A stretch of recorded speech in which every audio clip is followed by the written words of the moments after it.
Have you ever noticed how some dreams die before they even begin? Not because life was unfair, not because the dream was impossible, but because the wrong ears heard it too soon. There are dreams that grow in the open, and there are dreams that must begin in silence. Most people never learn the difference.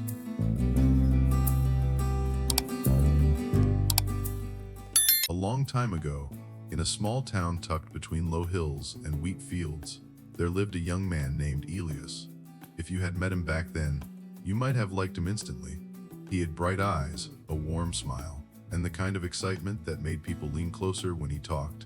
Elias was not lazy, he was not foolish, and he was not empty inside. In fact, that was the problem. He was full, too full. Full of plans, full of visions, full of promises about the man he was about to become. One week, he wanted to become the finest clockmaker in town. The next, he was certain he would open a bakery and make sweet bread so good that people would travel from neighboring villages just to taste it. After that, he announced he would learn to carve statues from oak, then train horses, then write a book of wisdom before he turned 30. Elias did not merely have dreams, he performed them. He would stand in the square beside the fountain, speaking with fire in his voice, painting pictures with words so vivid that people could almost see his future standing in front of them. And the town loved him for it. They clapped him on the back. They laughed warmly. They called him gifted. They called him ambitious. Some said he was born for something big. Every time they praised him, Elias felt a rush run through his chest. It felt like movement. It felt like progress. It felt almost like success. And that was exactly the danger. Because the next morning, when the square was empty and the applause was gone, the work looked heavy. Too heavy. The tools felt dull in his hands. The first step seemed smaller than the speech. The dream, which had sounded so beautiful in the mouths of other people, suddenly demanded sweat, patience, repetition, boredom, and Elias, without fully understanding why, would drift away from it. He always had a reason. The bakery could wait until flour prices dropped. The clockmaking would be easier after he found better tools. The horse training would begin in spring. The book would come when he had more life experience. He never called it quitting, he called it timing. But the seasons kept moving, and his life did not. Years passed this way. The town began to notice. At first, people still smiled when Elias spoke. Then the smiles became thinner. Then they became polite. Then they became careful. There is a cruel silence that forms around a man who has spoken too grandly, for too long, and delivered too little. Elias felt it. He heard it in the pauses after he shared a new idea. He saw it in the way people nodded without excitement. He sensed it in the way mothers pulled their sons back to work when Elias began describing another shining future. One cold evening, as the sun bled into the horizon and the town bells rang low and tired, Elias sat behind his late father's abandoned workshop. The workshop had once belonged to a respected furniture maker. His father had been a quiet man. Strong hands, few words. The kind of man who spoke once and meant it. Now the place was full of dust. Broken chairs leaned against the walls like old regrets. Rust had settled on the tools. A cracked window whispered with the wind. Elias sat on an overturned crate and stared at his hands. He hated what they had become. Soft with intention, empty with talk. For the first time in years, no speech came to his rescue. No fresh plan rose up to save his pride. No new idea arrived to distract him from the truth. He was not becoming anything. He was merely announcing versions of a life he never entered. As he sat there in the fading light, someone cleared his throat behind him. Elias turned. Standing at the doorway was an old woman named Mara. In that town, everyone knew Mara, though no one claimed to know her fully. She lived alone in a stone cottage at the edge of the fields. Some said she had once traveled far beyond the hills. Some said she had buried a husband. Others said she had buried a son. No one knew which stories were true, but everyone agreed on one thing. Mara wasted no words. She sold herbs, mended torn cloth, delivered babies when storms trapped the doctor, and seemed to understand people before they understood themselves. She looked at Elias for a long moment, then stepped into the workshop. "This place remembers what your father built," she said softly. "Do you?" Elias lowered his eyes. "I remember enough to feel ashamed." Mara nodded as if he had finally answered a question she had never asked aloud. Then she said, "Come to the old mill before sunrise tomorrow. If you are serious about changing, come alone. If you only want comfort, stay here." She turned and left before he could ask a single question. That night, Elias barely slept. Part of him wanted to ignore her. Part of him was offended. Part of him was afraid she might show him something he could not unsee. But before dawn, he found himself walking through the gray morning mist toward the old mill by the river. The wooden wheel no longer turned. Moss clung to the stones. The river moved beside it with the slow patience of time itself. Mara was waiting. At her feet were two objects covered by a cloth.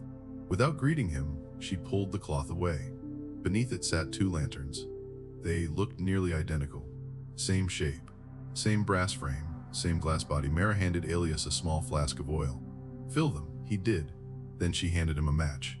"Light them," he did. At once both lanterns glowed with warm amber light, pushing back the blue of the early morning. Elias frowned. "What is this supposed to teach me?" Mara ignored the question. She lifted the first lantern and placed it inside the ruined mill, behind a wall where the wind could not reach it. Then she carried the second lantern outside and set it on a stone in the open field.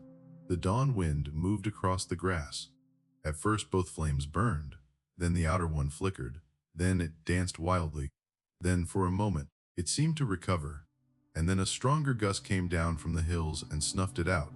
The lantern inside the mill kept burning, calm and steady, untouched. Mara stood with her hands folded. "Do you understand?" Elias stared at the dead lantern in the field, then at the steady light hidden inside. "One was protected," he said. "The other was exposed." Mara looked at him. "Yes, and that is what you've done with every dream you've ever had. You put them in the open while they were still only a flame." Elias said nothing. Mara stepped closer. "A young flame does not need witnesses. It needs shelter." Those words went into him like a blade. But Mara was not finished. "You think other people's praise gives your dream strength. It does not. It gives your ego a meal before your discipline has learned to walk." Elias swallowed. He wanted to argue. He wanted to say it wasn't that simple. He wanted to defend himself with all the clever excuses he had used for years. But in that quiet dawn, with the dead lantern sitting in the field like a judgment, he could not lie. Mara continued, "When you speak too early, you spend the first heat of your dream in noise. You let strangers breathe on it. Some praise it, some doubt it, some envy it. Some smile and secretly hope you fail. And worst of all, your own heart becomes confused. It mistakes applause for progress."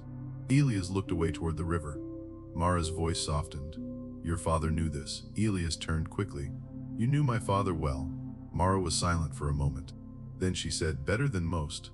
She bent down and lifted something else from the cloth. It was a small wooden box, worn at the corners, tied with old leather. She placed it in Elias' hands. He recognized it instantly. It had belonged to his father. His chest tightened. "I thought this was lost." "No," Mara said. "It was hidden. There is a difference." His fingers trembled as he opened the box. Inside was a folded letter, and beneath it, a small unfinished carving of a bird, half-shaped from walnut wood. Elias unfolded the letter. The handwriting was his father's. "If you are reading this, then you have reached the age where dreaming feels easy and becoming feels hard. I know you, son. You have my fire, but not yet my silence. You will want to speak before you build. You will want to be seen before you are ready. Be careful. The world will gladly reward the appearance of becoming and leave you with none of the substance. If that happens, go back to your hands, not your mouth. Your hands build one thing quietly, then another. Protect the beginning. Strong trees survive storms because they rooted in darkness first. When you are ready, Mara will know." Elias stopped reading. His vision blurred. For a long moment, he could not breathe properly. He looked up at Mara. "You kept this all these years?" She nodded once. "He asked me to." He knew your battle would not begin with work. It would begin with vanity. That word hit harder than Elias expected. Not laziness, not bad luck. Vanity. The hunger to be seen. The addiction to being admired for a future self that had not yet paid its price.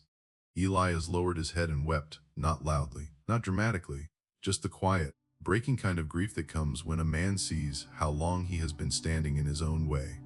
When the tears passed, Mara said only this: "Good, now the pretending is finished." That day, Elias did not go to the square. He did not tell anyone about the letter. He did not announce a new beginning. He went straight to his father's workshop. For hours he cleaned. He swept dust from the floorboards. He sharpened old tools. He opened the cracked window. He hauled broken furniture outside and stacked it by the fence. By evening, the workshop still looked rough, but it looked alive, and for the first time in many years, so did he. The next morning, Elias chose one piece of walnut wood and one simple task. Not a masterpiece, not a business, not a grand future, just one small wooden bird, the same bird his father had left unfinished. At first, his hands were clumsy. He cut too deep, sanded too hard, ruined one wing and had to start again. No one applauded, no one watched, no one cared, and strangely, that helped. Because without an audience, he no longer had to protect an image. He only had to return the next day, and the next, and the next. Some evenings he felt proud, some evenings he felt foolish. Some evenings he stared at the wood and wondered if all this quiet effort would ever amount to anything at all. But he kept going, not because he felt inspired every day, because he had finally become tired of the old pain. Weeks passed. The bird took shape. It was not perfect. One wing was slightly uneven. The carving around the neck was rougher than he wanted. But when he held it in his palm, he felt something unfamiliar and solid rise inside him. Not excitement, not performance. Respect. The kind a man earns from himself. He placed the finished bird on the shelf and began another piece. Then a stool, then a small side table. He told no one. The town noticed he had grown quieter. Some assumed he was embarrassed. Others assumed he had simply run out of speeches. Let them think it, Elias decided. Silence, once uncomfortable, began to feel like strength. Months later, on market day, a storm rolled suddenly over the hills. Rain scattered the crowd. Merchants rushed to cover their goods. A wooden sign above the baker's stall snapped loose in the wind and crashed downward. A little girl stood directly beneath it, frozen. Before anyone else moved, Elias lunged forward and pulled her clear. The sign struck the ground where she had been standing. People shouted. The girl's mother clutched her, trembling. The baker turned to thank Elias, and then noticed the broad, sturdy cart Elias had used to block the falling beam. "Did you make that cart?" he asked. Elias hesitated, then simply said yes. The baker ran his hand along the wood. Rain slid off its oiled surface. "This is excellent work." Others gathered. They saw the joints, the balance, the strength in the frame. Questions came quickly. "When did you learn to build like this? How long have you been making these? Why didn't you tell anyone?" Elias looked around at the wet faces, the startled eyes, the honest curiosity. Then he said the truest thing he had said in years.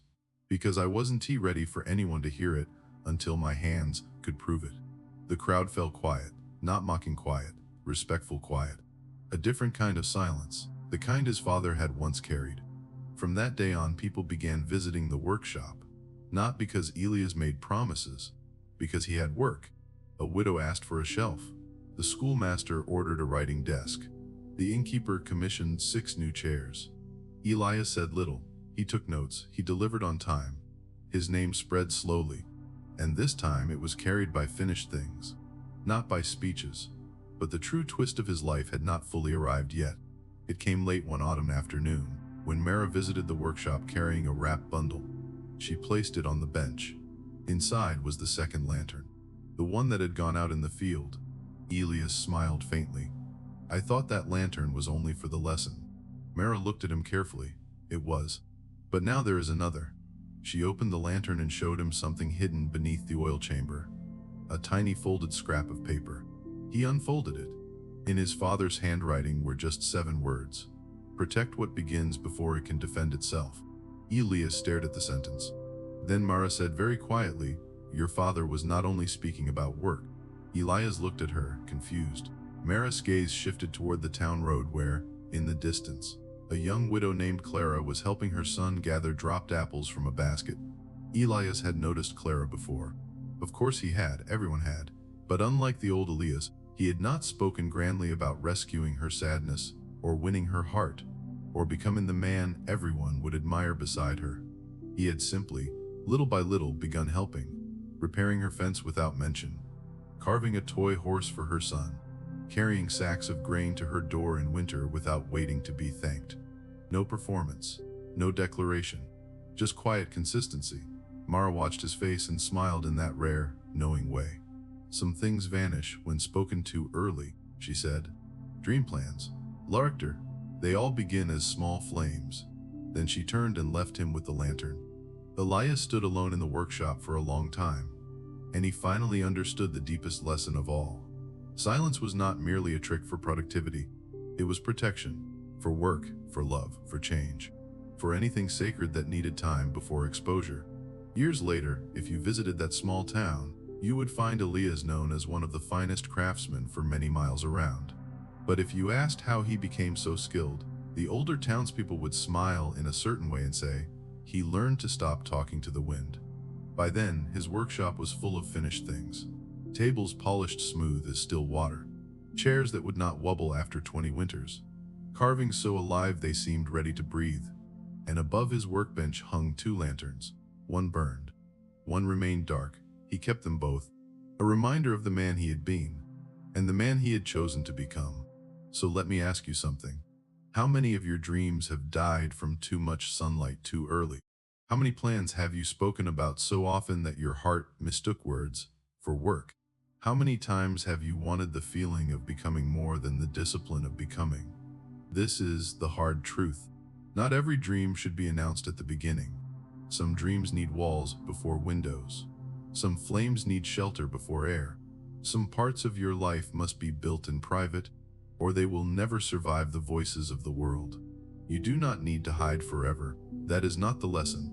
The lesson is to protect the early stage, to guard the tender beginning, to let your roots go down before asking the sky to notice your branches. Because the world is full of people showing unfinished versions of themselves, begging to be believed. But the ones who truly change, they disappear for a while, they work, they return with evidence. And when they finally speak, their life speaks louder than their mouth ever could. So the next time you feel the urge to announce your big plan, pause, hold it close, go build in silence. Let the first lantern burn where the wind cannot touch it. And when the work becomes real, when the roots are strong, when the flame no longer trembles, then you won't need to convince anyone. They'll see. If you found this story meaningful, if it gave you a perspective or a lesson you truly needed so that you can finally do something with your life, please like this video and share it with the people who need it. And now, I want to hear from you. What is one dream you think should be protected in silence before you show it to the world? Write your answer in the comments so everyone can learn from your perspective too. Please subscribe to support the channel. I will be back with another story to help you keep growing. Thank you for listening, and I will see you next time.